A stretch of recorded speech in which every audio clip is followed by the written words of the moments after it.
पाकिस्तान में मौजूद तमाम थिएटर्स आपके पसंद के थिएटर पर कौन सा ड्रामा लगेगा, ये जानने के लिए हमारे चैनल को सब्सक्राइब जरूर कर लें और हमारे चैनल की कम्युनिटी में जाकर अपने पसंद के थिएटर की पोस्ट को आप देख सकते हैं।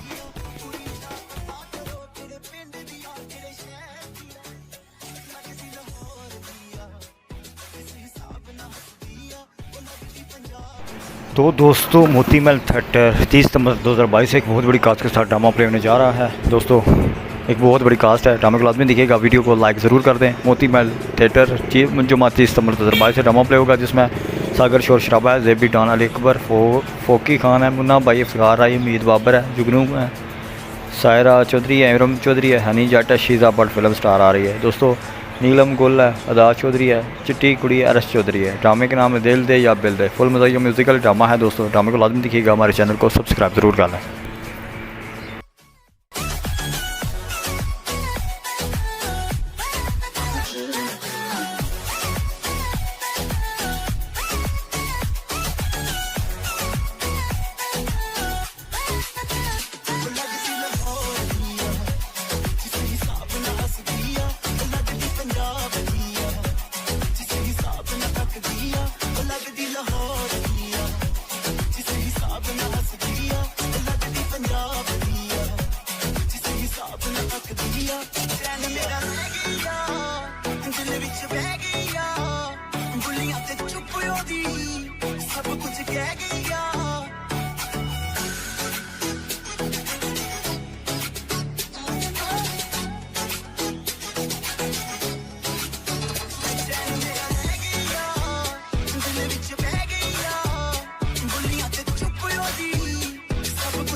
प्यार भी कर दिया, अखियां ना गोली मार दिया, अंदरों प्यार भी कर दिया।